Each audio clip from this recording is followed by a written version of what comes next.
Good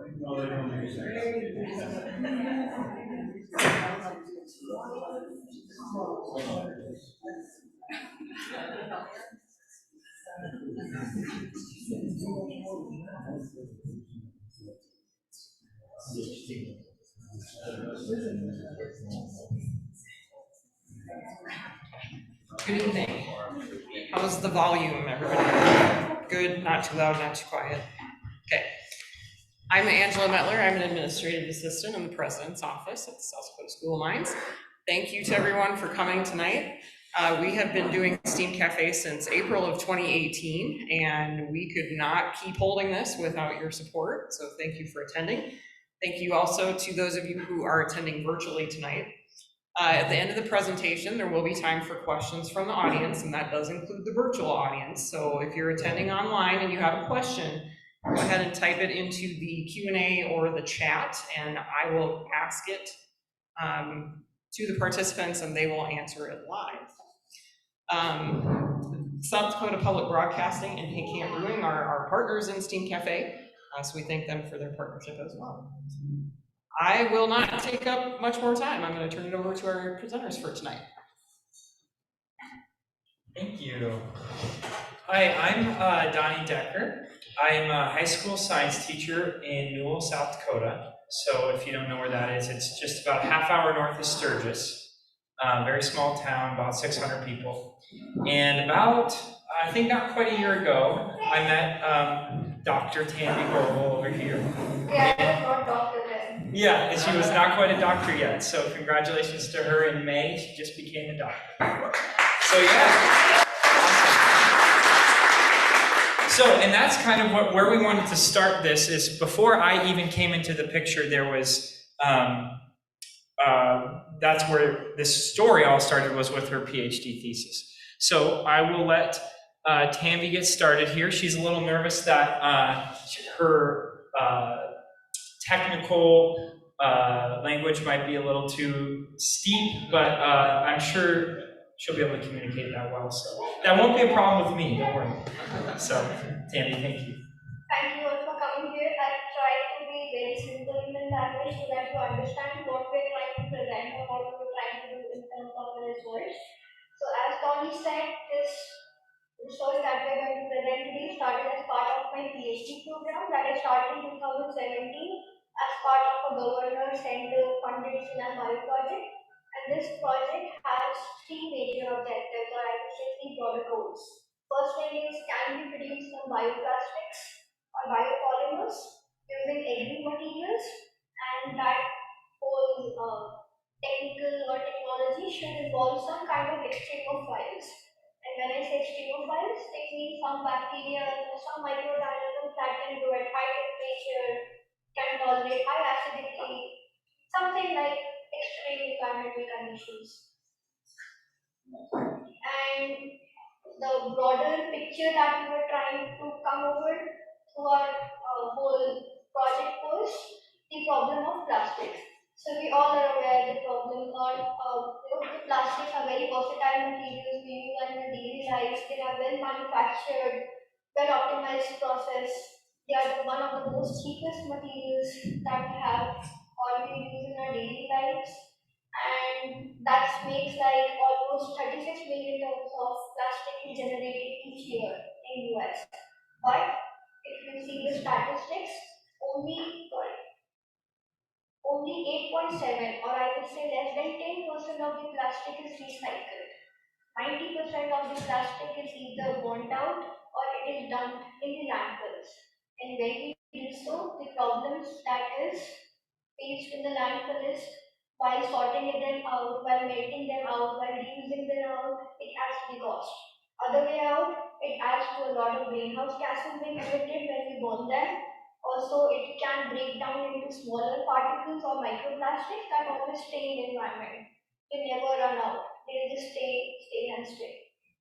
And same thing, the plastics are made of fossil fuels, so they consume a lot of oil and gas, which is not healthy for the environment or the earth. The problem, the solution that we thought we can come across is a kind of bioplastic, and the bioplastic we started searching upon is a PHA plastic. So to talk about the PHA polyhydroxyalkanoids, they are microbial produced plastics. So the microbes, particularly the bacteria, they eat the carbon from the environment wherever they get, from wherever they get the carbon, and they just keep on accumulating that plastic in their stomach. And later on, we have to get the bacteria, break them out, and get the bioplastic or the PHAs out. The advantage of this bioplastic over any other bioplastic you find, PLA, etc., anything is, they are 100% biodegradable. In just 80 days of time span, if you keep it in an ambient temperature in the soil, they will degrade out. Second thing is because they are produced by microbes or some bacteria, so they are very tunable. You can adjust the properties of these materials. How do you want it?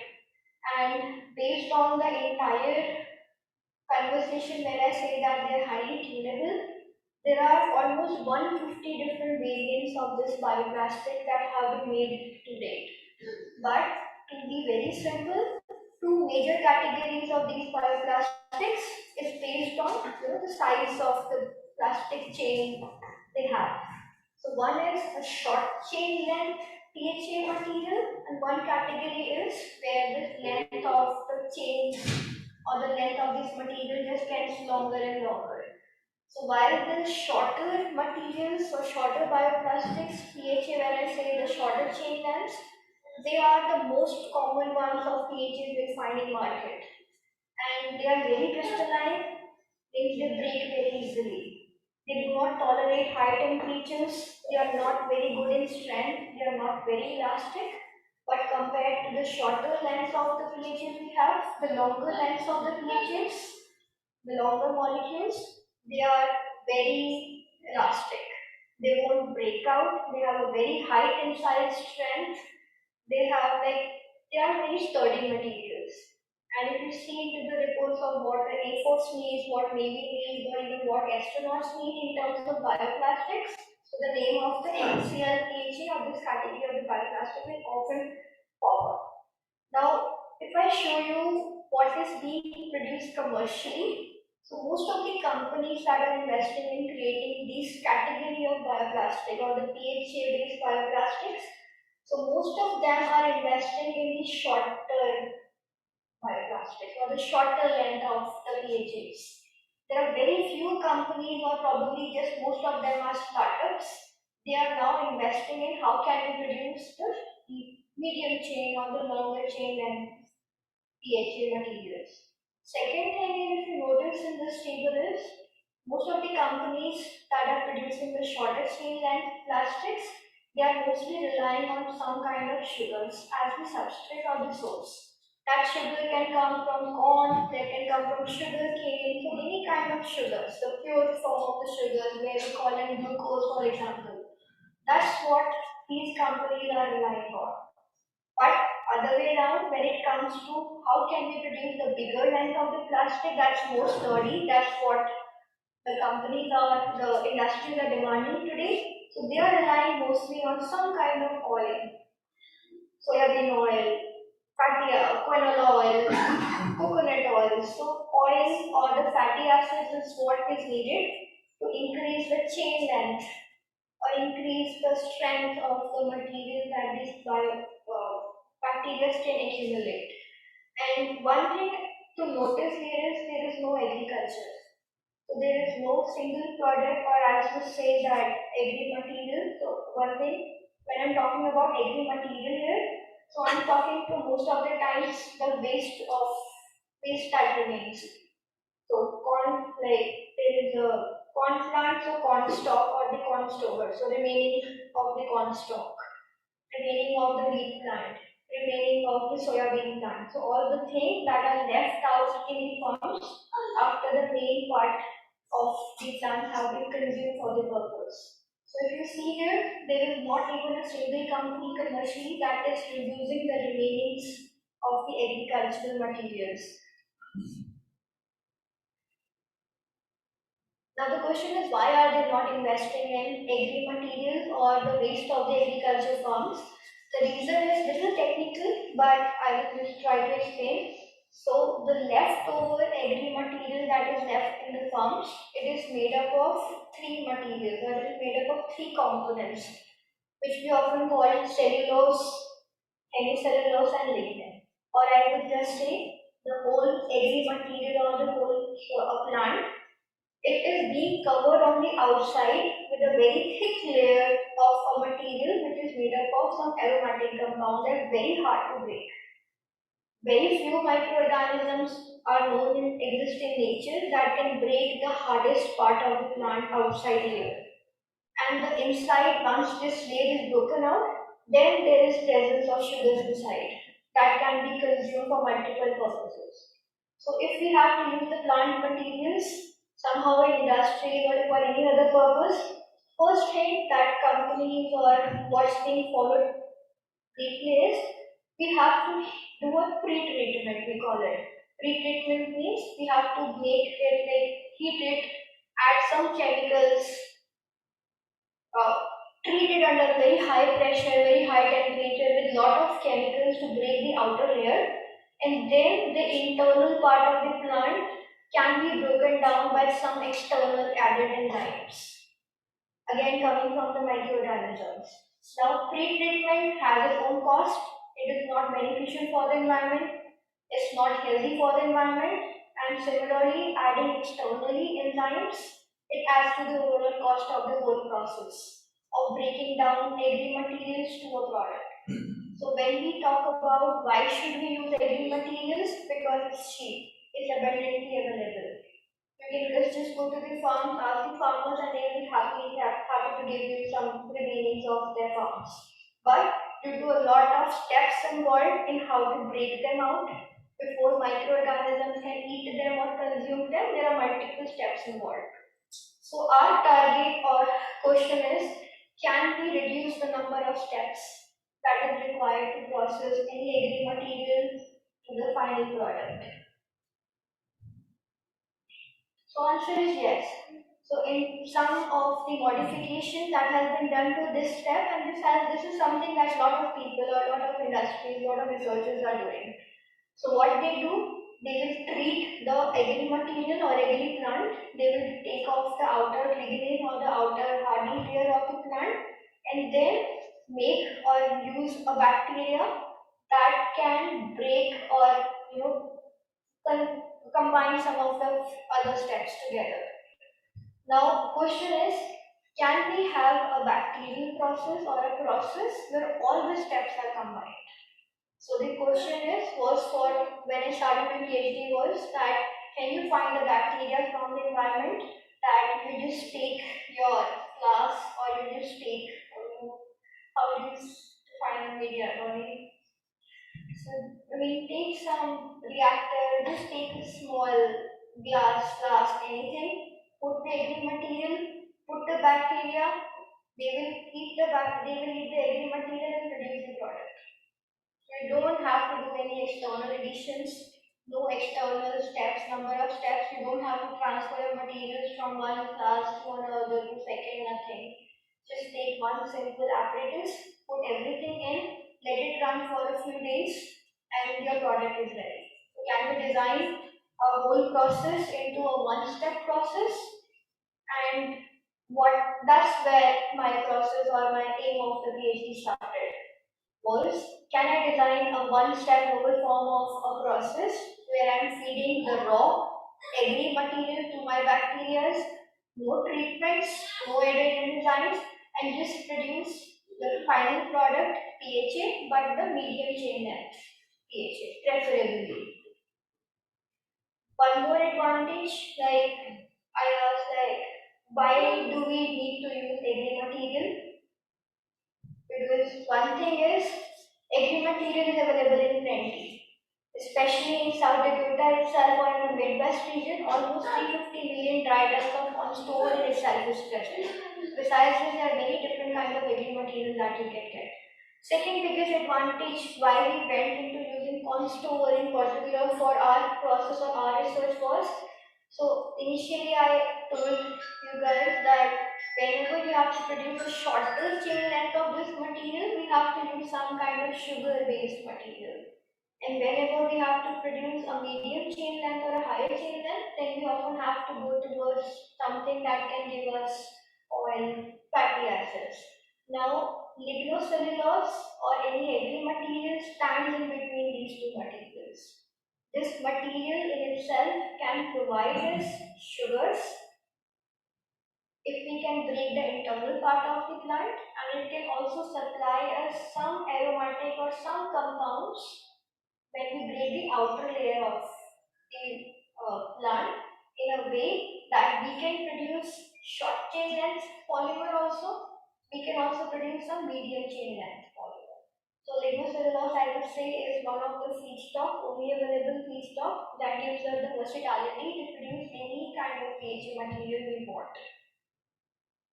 Hard, soft, elastic, non-elastic, high temperatures, low temperatures, melting point, anything. That's the versatility we thought that every material is going to offer us. And that's where my project started. So some of the sampling sites I used for my process for my project was I went to South Dakota landfill compost and also to the Surf mine. We gathered the samples here. I started to find or extract or get the microorganisms or bacteria that grow in these environments to this purest forms in the lab. How can I found the microorganisms here? How can I purify the microorganisms there so that I can pick each and every microorganism that's going there? I know their name, what they can do or not. So initially during my initial screening, I started with 58 thermophilic isolates. So I had 58 different microbes or bacteria growing at high temperatures.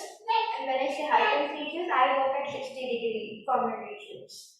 And out of this 58 bacteriums, we found one strain of microorganism that was doing the dual functionality for us. It was breaking the agri material also, it was breaking the corn stover also for us, and it was also producing the PHA for us. Next, the PHA that we got from or we are able to produce now from this bacteria, it's a medium chain length, it's the longer chain length PHA that's more elastic, that's in demand by the industries today. And one potentially nice point or exclusively universal point that we got from this bacteria is the bioplastic that we are producing today is having a degradation temperature of 420 degrees Celsius. Just a moment. I'm not sure what that thing was. Yeah, I guess it's not easy. Okay, go ahead. Sorry about that. So when I talk about the synthetic plastics coming from the fossil fuel, most of the time those plastics will just degrade or they will just melt out at around 200 degrees. This PHA plastic, the normal PHA plastic, bioplastic that you can buy commercially these days, they will break out at around 280 degrees. But the bioplastic we were able to produce in our laboratories or able to produce in our laboratory, it is stable up to 420 degrees. Nothing happens to this material till 420. So it's the one of the highest thermostable PHAs that we have recently and we are going to report. Second thing is the corn stover, this bacteria is able to break out. We are able to break out at the end 63% of the entire corn stover. Whereas as reported in literature or various funding agencies, whether it is NSF, USDA, any granting agencies today, Department of Energy, Department of Agriculture, the maximum degradation that any person has reported to date of any kind of agri material is just 20 to 25%. Without optimizing, without playing too much with this bacteria, we were able to get the dual capacity and that too at the highest reported rates. 63% corn stover degradation with the NCL PHA or the higher strength PHA, which nothing happened to this material even till 420 degrees Celsius. And this is the reason that we have patented this technology now. It has been filed for a provision on a US serial number something, and right now we are in the process of scaling up this entire process. We are in the procedure of producing this PHA or the biopolymer in bulk amount so that we can sell it to the industries and start do some entrepreneurs or other stuff. Right now, the experiments that we have already did in our lab is I have moved the entire experiments from 1 liter, the small scale, to 3 liters to 40 liters. That's what I'm playing at 40 liters right now in the laboratory. But sooner or later, South Dakota School of Mines is going to get a 200-liter reactor system. So we will be able to scale up this entire technology to a scale of 200 liters. And then in Brookings, POET is like there is a bioproduct center coming up probably by the end of 2024-25, and this entire technology will be scaled up to 4,000 liters. So that's what we have been doing, at least what I had done in my PhD work, and that's where we are standing right now. And now, Tony, up to you. Yeah, thank you, Tanvi. Wow, I think just the, I've known what Tanvi's been working on for almost a year now, and just those numbers to put it in perspective of how well her bacteria can break down corn stover, how the PHA it's producing, that's pretty fantastic. It's amazing, really. So, what happened was how I met Tanvi, and also pictured here, Dr. Sani, is last fall, or really last summer, I got an email through the South Dakota Science Teachers list serve. It's just if you sign up for it, every teacher in South Dakota gets these emails. And I got an email that said, do you want to apply for an RET? Okay, so a research experience for teachers.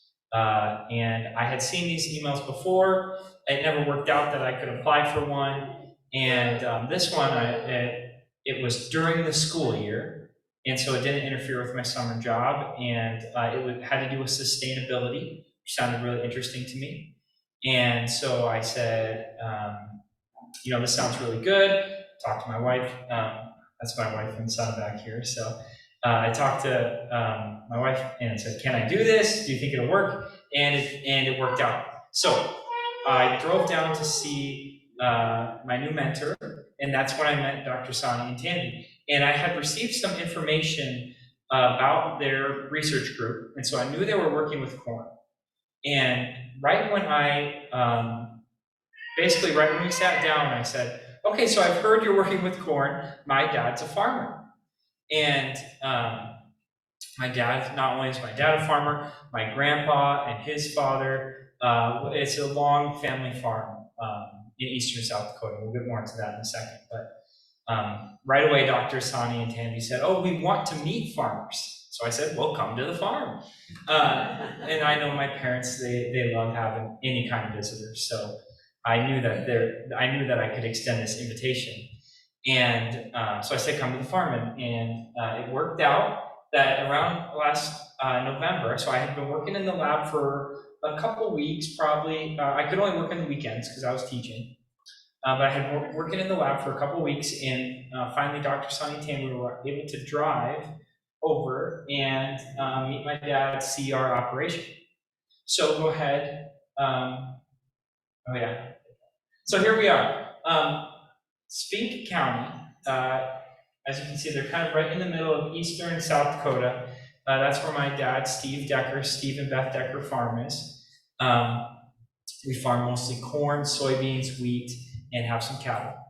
And so when Dr. Sani and Tanvi were visiting, we were just giving them a general tour of the farm. And at this point, Tanvi had been teaching me about bacteria cloning.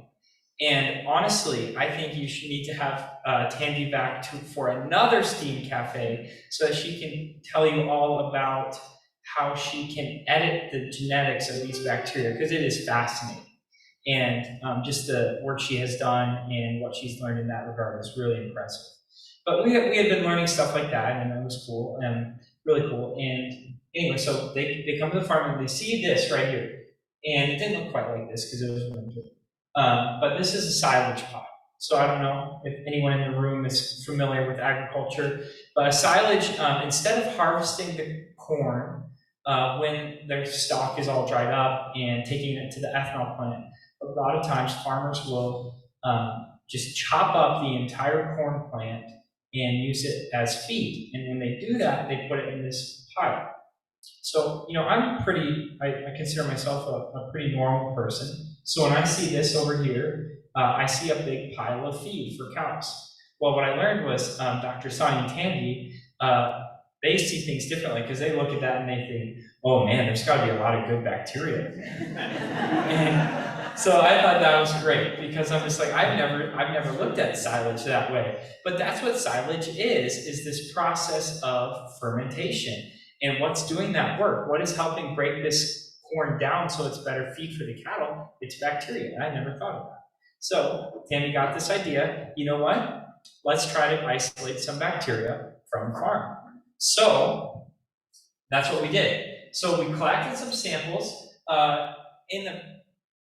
no, that's okay. We collected some samples from a cornstalk bale because another kind of classic thing here, it was turning well, why don't you go back to that last picture I can show you on the last slide.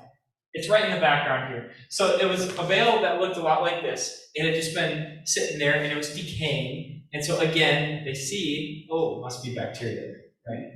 Not how I see the world, or not how I used to. And so you can go back. So we collected some samples from the silage pile and that decaying bale, and we collected later, my dad brought us some soybean matter. Corn and soybeans are kind of our big two here in South Dakota, and so we figured, let's include these. Why? Because there's possibly some fermentation going on. We thought in the middle of that silage pile, it might be getting really hot. In Dr. Sani's lab, as Tanvi mentioned earlier, really focuses on those extremophiles, specifically thermophiles, that bacteria that really like it hot. Okay, so we thought we might find some there, and we included the soybeans for crop diversity. Okay, we didn't just want to know what's going on with corn. So what we did after this, we brought this back to the lab, and this is kind of a zoom in on what Tanvi already talked about with how she isolated her bug from the compost facility in the surf mine. Also, this is something I've learned, is that if you're a really cool microbiologist, you just call your bacteria bugs, okay? I didn't know that, but it's kind of fun. How are your bugs doing, Anyway. So what we did is we take these samples and we put them in flasks with minimal media that just kind of has the vitamins and some other salts and stuff, because no bacteria or no bugs can really live on just the corn silver. They still need, some of that extra stuff. And so we took them and incubated them at 37 degrees and 70 degrees Celsius. Now, of course, we incubated at 70 degrees Celsius. That's very hot. We wanted to see what was going on in these samples that might be extremophiles, that might be these bacteria that live when it's really hot. And why would we do the 37 degrees? So this is also something that Tanvi kind of thought of when she came to the farm, is her bacteria is obviously amazing. It can work, it can do some really cool things. But when we think about agricultural applications, or if we ever get to the point, and we'll get to this again in a little bit, if we get to the point where we're applying our bacteria to the farm or to a field or something like that, that's not going to be at 70 degrees Celsius. That's going to be, whatever the temperature is of the soil. So we wanted to try to isolate some bacteria at this 37 degree mark as well. So we incubate the flasks, you make the dilutions, you spread them on the plates, and all of this, Tam's teaching me, I'm learning, and now, hopefully this coming school year, I'm going to be able to teach my students. So obviously that's all part of this research experience for teachers, that's the goal. So we spread it on the plates, and you pick the individual bacteria off of the plate till you just have one colony. And now, how many of you have heard of any of these bacteria? That's not a fair question, because obviously you probably don't sit at home reading about bacteria. But we were able to isolate some very interesting bacteria from these agricultural samples. And we, after we isolate them and find out what they are, we do Google search. Okay, what can we find about this bacteria? And what has been pretty exciting is there's not a whole lot out there about them. So we're really excited to see what can some of these do. And there's some evidence that, for instance, the one thermophile that we did find has the Wismanian coagulant, has potential to make not PHA like Tanvi has been making, but PLA, a polylactic acid. It's another biopolymer. So it would be advantageous possibly to have both of these bacteria or both of these bioplastics in one lab. That could be a great opportunity. We also found some that could possibly break down plastics or other things. So anyway, that's enough. So now, one other thing that you need to know about my school is that our mascot, I think there's one more picture here. Our mascot is the irrigators, okay? We're a very rural school district. So when I teach my students, whether it's I teach some math, I teach some science, they're always, you know, every teenager is always wondering, when am I going to use this in my life, right? If I had $1, right, for every time I heard that. Anyway, but my school, you can kind of sense it from the name of our mascot. We are a very agricultural school. And so my goal is to bring some of these concepts in and hopefully be able to answer some of those questions a little bit. So that's just so fun. I think our mascot's pretty fun. I don't think most people can say their mascot is irrigators. So anyway. So now, here's some other practical applications of what that might look like. This last year, I was kind of, I should phrase this positively, I got the opportunity to teach math classes. You get a few more of those questions in math than you do others. But during our work, as I mentioned, Tanvi and I did some cloning, we did some working with enzymes, and as you see on the top right there, we did a test to see how well the enzyme we had worked on was working. I didn't say that right, but that's the gist, right, Jamie? Yeah. And so, as you can see, we took those colors that you right there and made this isn't the scatter plot we made, but we made a scatter plot graph, okay? Now, in Algebra 1, what do you talk about? You talk about slope, rise over run, y equals mx plus b, you know? And so I was able to tell these students, hey, this isn't just something we learned, I'm applying this right now in my research. Now, whether they care about that or not, that's not up to me. But I did my best, right?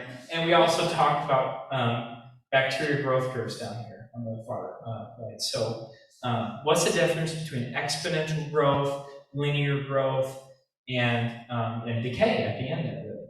So those concepts, we can try to, bring them into the math classroom.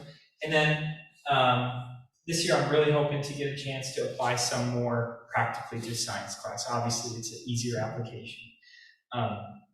But recently, we've been able to do some gram staining in the lab. And what's really cool is when we identify these bacteria, we extract a gene, send it to the company, and they send us back the sequence of this bacteria. And so we get what looks like this. And if you probably can't see from down there, but it has A, C, C, A, C, A, C, A, T, and it literally has the DNA sequence. And so that is a very cool opportunity, I think, for our students to understand how do we get from DNA to, you and me, to this bacteria, to figuring out what it is, even. So all those are applications that either I've tried or I'm going to attempt to include in my classwork. So now, this is what we're really excited about, I think. I'm excited to put it in the classroom, but I think probably Tanvi and myself are most excited to tell you what other things are we going to try, okay? And this is kind of really where my mind went when I first learned about what they're going to do is, how else can we help agriculture with bacteria, with microbiology, okay? And so with these thermophiles, we can work with bioprocessing, like Tanvi has already mentioned. So what are we doing with my research? Well, we wanted to see will this thermophile that I isolated be better able to process corn stover since it was isolated from corn stover? No, that's one theory. Like I already mentioned, will a mesophile or a bacteria that is room temperature, just a normal bacteria, will it be able to perform similar functions at these lower temperatures? If we can produce PHA at a lower temperature, will that be helpful? I mentioned the PLA already, and we want to just test different substrates. So what other waste products are there? My brother graduated from Mines, and he works at an ethanol plant. So I was asking him, what else could we use from the agriculture industry? So we got a couple ethanol byproducts from Poet, a couple byproducts from soybean, South Dakota soybean processors that we're just kind of playing around with them at this point. What value-added products can we make from these byproducts? And of course, we might try, we know it can eat corn. How about wheat? How about soybean stubble? All that stuff. So that's kind of research that I want to continue. But there's some more too. So one other idea, and I kind of credit this idea to one of my students because I told them that we were making bioplastic. We're making a bioplastic, it's biodegradable. And we get the agricultural students, and he said, well, you need to make a bale wrap that the cows can eat, basically. And you get some really great ideas from these kids sometimes. And so we've been messing around with this a little bit in the lab, thinking, how can we use this PHA that we're making to make a bale wrap? Because a lot of times farmers, if you're not from the agricultural background, a lot of times farmers will grind up bales like they do here on this bottom right and feed it to the cows. And for time's sake, sometimes they don't always take the plastic net wrap off, and sometimes they just don't get it all. And that has actually led to cows getting sick, or livestock, I should say, getting sick, or sometimes even dying from consuming these plastic wraps. So this is kind of, I can get a little carried away, but we're just throwing out ideas. What else can we do with some of this awesome research to help the agriculture industry? So I think Tanvi has a couple more ideas that she wants to share today. Oh, this is one more, I guess. This is my slide, sorry. So, and Tanvi has more of the practical, how could we do this one, okay? A lot of them are pretty theoretical. This one is something that we're excited about starting soon. This chart on the left here, it kind of tells the whole story. My left, stage right? I don't know. Fertilizer is expensive. If you know any farmers right now, they'll tell you the cost of my fertilizer is crazy right now, okay? So our thought is, how can we use bacteria, put bacteria on the soil, in the soil, whatever, to mitigate these crazy costs of fertilizer so we're not so dependent on, just pure nitrogen or whatever. And Tanvi has a really cool idea for that. And that could look like either putting it in the planter and putting it down with the seed, or as you can see over here, spraying it on. My dad was saying just the other day, he told me that they're planting cover crops and they're using drones, or they're flying over the fields to plant these crops sometimes. So it's amazing what they can do. Anyway, now Tanvi's going to share a little bit more details about what else you can do to help the agriculture industry. So as Don said, I isolated a bacteria that can break the corn stalk, but we are able to work with that bacteria only in designated laboratories because we need 60-degree or 70-degree temperatures there. And as he said, my thought when I went on here and he said he'd be interested to come to the labs and work with us was, can we find bacteria that can work in your laboratory, in your farms rather than the laboratories? So later on we can, create a whole construction plant at the farm itself.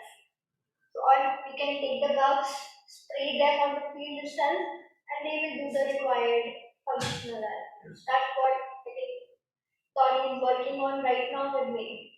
That all the bacteria that he has isolated can make them work at the farm farm levels without any externally added or external laboratory supplies. Just pump back the bug for the farm applications.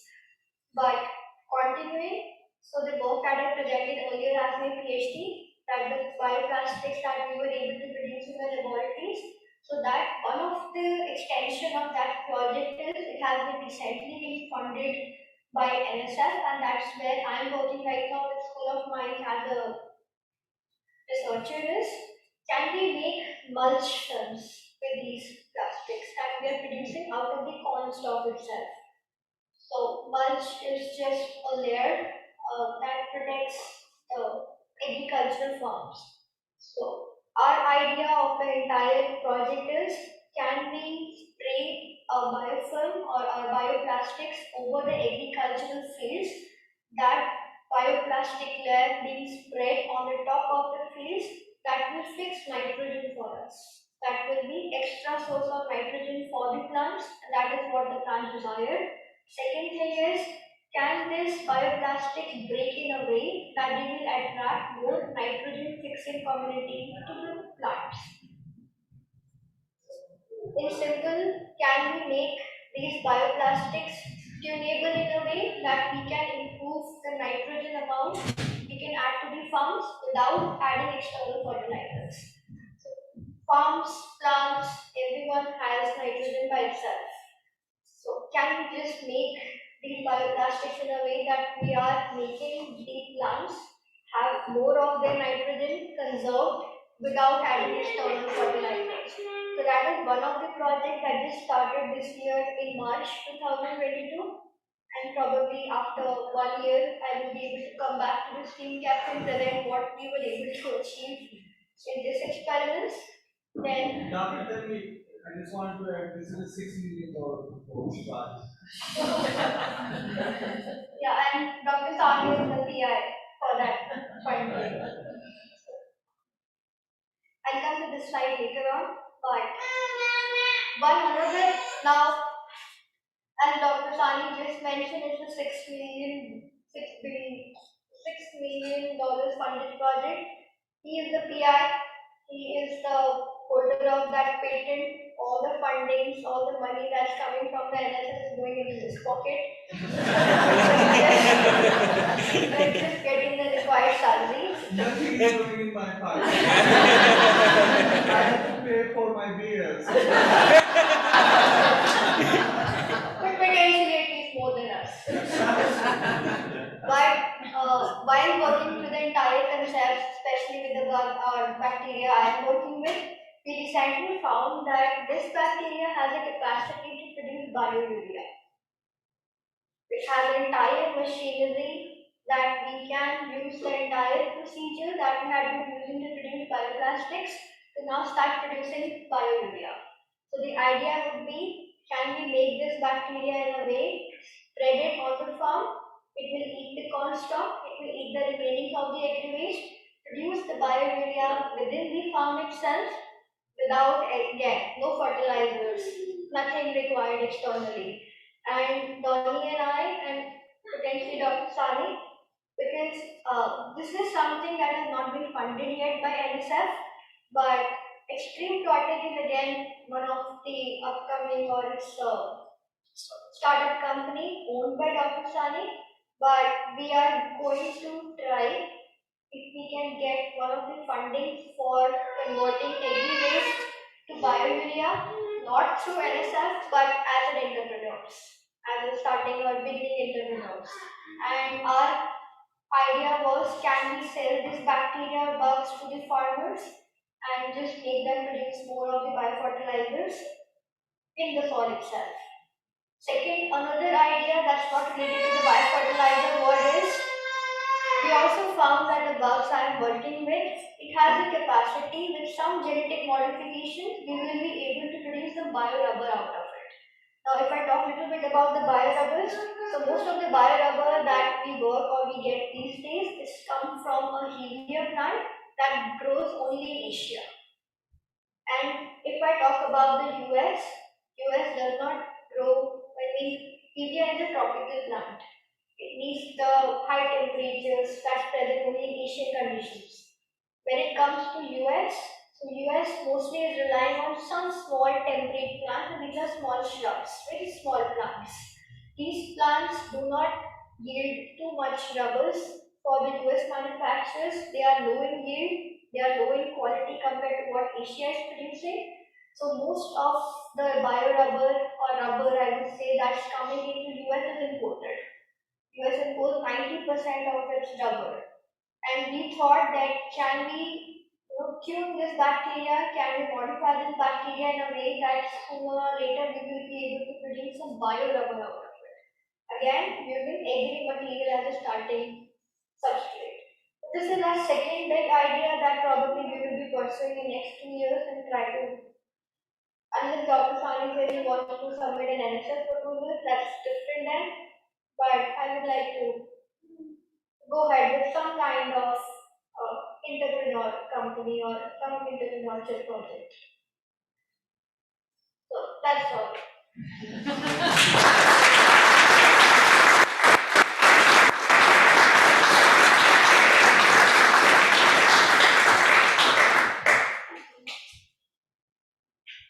So yeah, thank you for listening. We would love to field any questions from the live or virtual audience.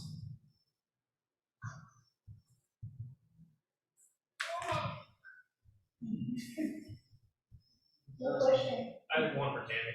Yeah. So, as a current mine student, when you were considering topics for your PhD, was this topic something that either something else in your background led to, or was it something that just kind of presented to you and you instantly found interesting? So I have my bachelor's master's from India in microbiology. And I have been always fascinated with extremophile, that was for sure. Always work with high temperatures, I want to go to extreme conditions and work with those kind of bacteria. So when I applied in School of Mine for this project, they have given me, and one thing more, I love to work on microorganisms and engineer them or work on their genome, change their genetics.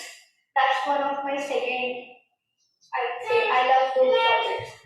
So when I came to School of Mines and applied to School of Mines, so the project somehow mentioned this is the objectives. We want to convert agri materials into bioplastics using extremophiles, and that was up to me how I do it. Do I find a natural bug, or can I make an existing bug or engineer it, genetically modify it to do the required functionality? So I would say both the answers. Something coming from a background, something given to me as subject.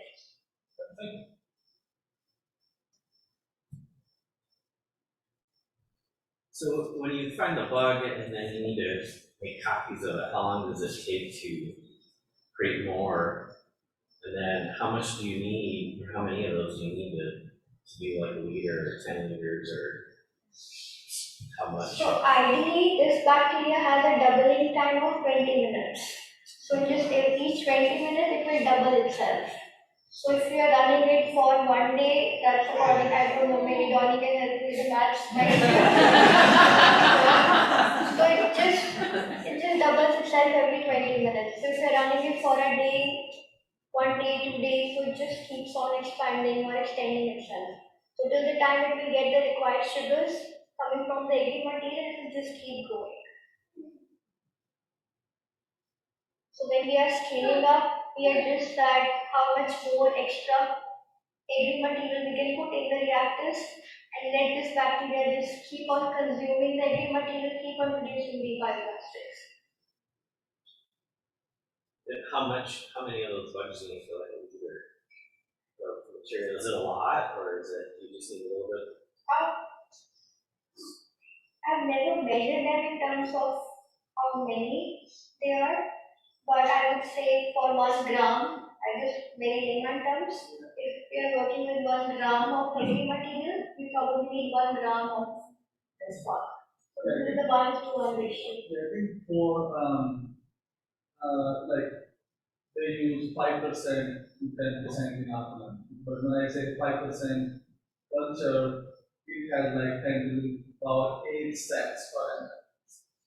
Now you can say 10 to the power 8 is billion or more than billion cells per. But when you put into 5%, So it get diluted like 5%.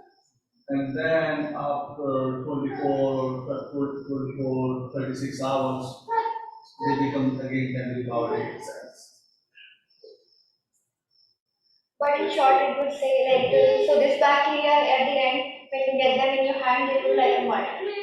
So you need 1 gram of mud for every gram of corn stalk we are working with. And as we just scale up, we need that mud in a higher quantity. So I think the introductory slide had Newell High logo as well as the other states logo. I think that was Newell, my high school. Oh. Yeah. Yeah, that's okay. Yeah. So, Donna, speaking of your high school, Yeah. how surprised are you on a personal level that you obviously developed a passion for this research? Yeah, that's a great question. So I went to college, and this is maybe not the right place to say this. I graduated from Black Hills State University. Yeah, so sorry. But anyway, I had the opportunity to do a summer of research there in a chemistry lab. And it was, it was fine, it was interesting. It was the summer my wife and I got married, so I was a little distracted. But I think coming to, I consider I consider myself very lucky that I was placed with Tanvi and Dr. Sami, because what little interest I had in research was just like, it was welcomed and accepted and almost made it multiply, because when I would ask a question of Tanvi in the lab or something, she wouldn't just give me an answer, she would give me a really long answer that, was maybe more than I asked. It made me think of 5 more questions. And in that sense, I think the environment played a huge role, if that makes sense. But it doesn't shock me. And I think the other thing that played the role, other than the amazing team, is the connection to agriculture. And, I've never, my dad's a farmer, like I said, I've never considered myself wanting to go back and live on a farm. But after working after having this connection between these two things that I really enjoy in agriculture and science, it's just kind of doubled my interest in both of them. The only same thing we have also, we were very pleased and to meet your family and be engaged with them. I cannot forget the interactions we had with you guys. It's unforgettable. Yeah, well, thank you, and hopefully many more. Yeah, I agree. Like Tommy and his family is my family here. Because my family in India are not here, so I consider them my family now. Thank you, Tommy. Yeah. Yeah, on June. Good job, you guys. Thanks. When you talk about putting it on the corn stalks, are you talking about once they've already harvested their actual crop, which would go on the bed, right? Yeah, so there's some products out there right now that are called stubble digesters. And they'll essentially spray it on the corn after the corn has been harvested. You have that brown, corn residue. And it'll help that corn break down and get back into the soil. So what we would do would, possibly be something similar, or it could possibly be in a bioreactor similar to the one she has made, and I think we're still considering. Would it go back into the soil that is much the same, the version product, or would you be harvesting that like a crop itself? No, it would go back into the soil. Okay, Yep. Okay, sorry. No, yeah, thank you. Yeah, so if we are attempting at a circular economy, starting Yes. with the farm, end with the farm. Yep. Everything that comes from the farm ends in the soil itself. So is there any, do you have any research yet that shows, because of course in Smith County, in that part of the state, it gets very cold in the winter time. So do you have to reproduce those bugs yeah. So that, or do they go dormant or how, do you have to redo that every year, or How is that? If we were applying it right onto the field, would they survive the winter? Right. That's the question. Yeah. Do you want me to answer? Yep. You can answer. Please. Go ahead, you can first. Do you want to? Yeah, I think, there's bacteria in the soil, year round. And these bacteria that we isolated are from agricultural samples. And it was in winter when we did. So I don't see that being a big issue, I guess.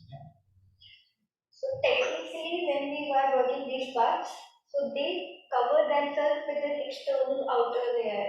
So when they feel stress, means suppose they need high temperatures to grow, but I put them under cold conditions, so they will cover themselves with something we call spokes, with a very hard layer, and they will just go dormant.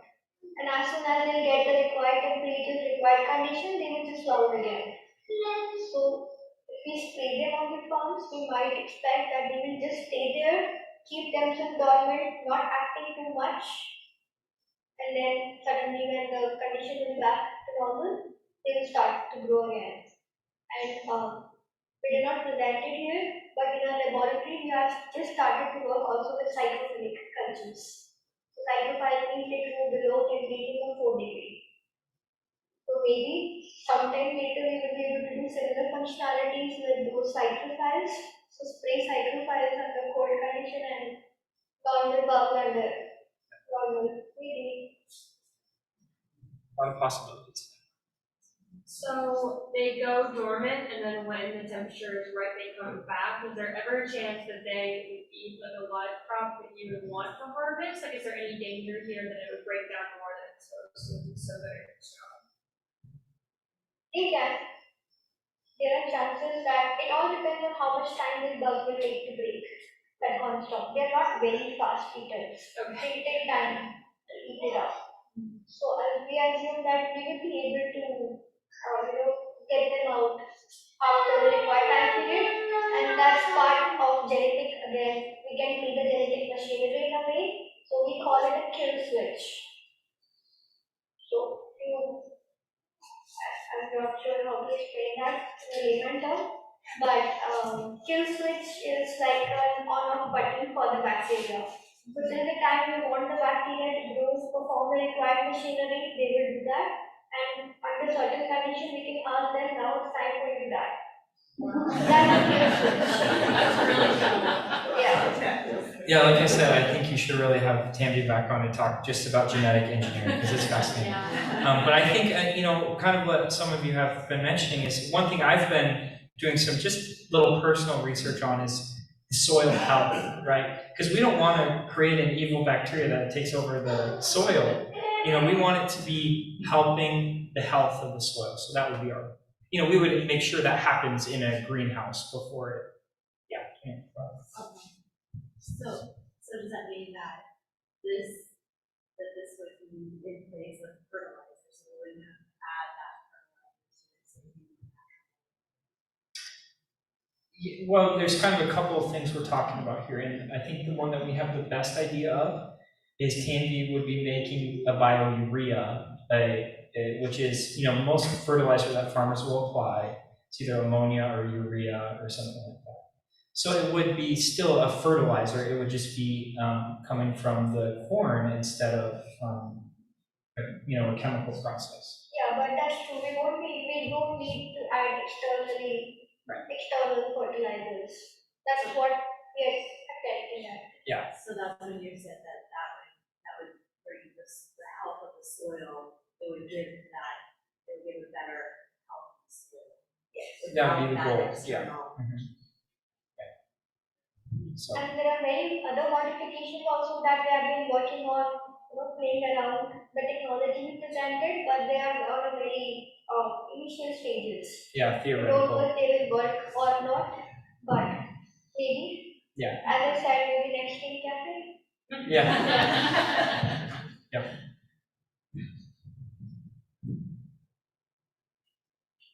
Can I ask a question? Yes. I can understand pulling out one bacteria and putting the DNA with it, but I don't understand how you reproduce it. So how we once we pull that one bacteria out, Yeah. how do we make copies of it? Yeah. Okay, yeah, so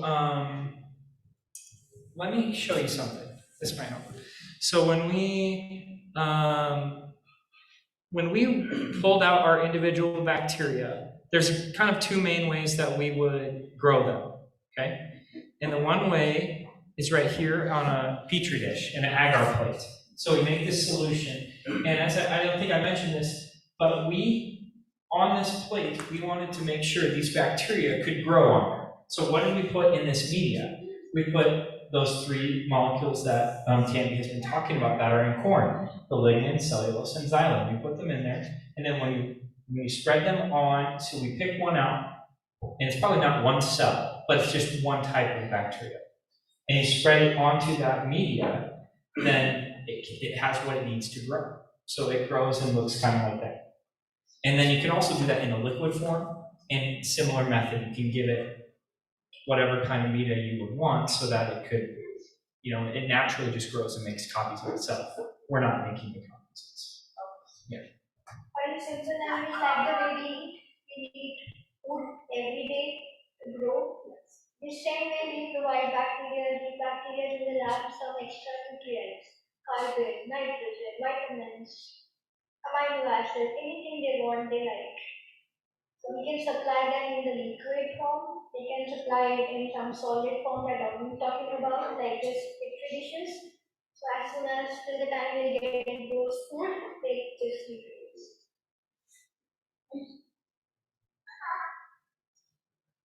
Thank you guys so much.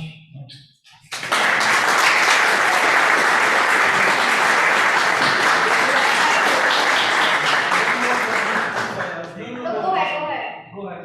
So the question is, like you said, there will be a process to the bacteria.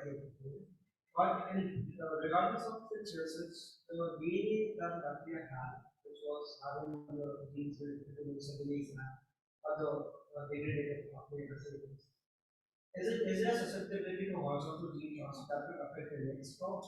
Yes, there is a possibility, but that's where we mentioned that we are trying to work with the native microbes coming from the crops itself. We don't want to add, coming from air-based or some external environment into the crops. So even if when the bacteria die in the farms, even if their DNA is released out, and even if there is a horizontal transfer that some crops or other microorganisms will be taking care of, it will still be safe for them. Because they are coming from the crops, microbes that were living with those crops itself.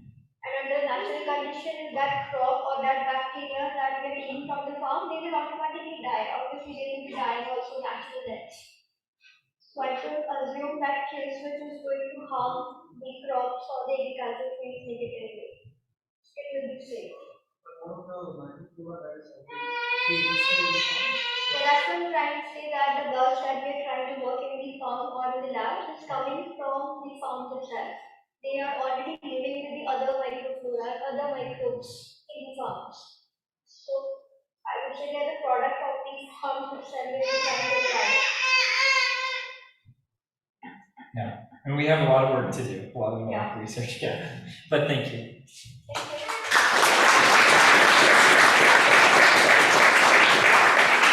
I just want to thank everybody again for coming. We normally do this every third Tuesday. However, in August, we will not be having Steam Cafe.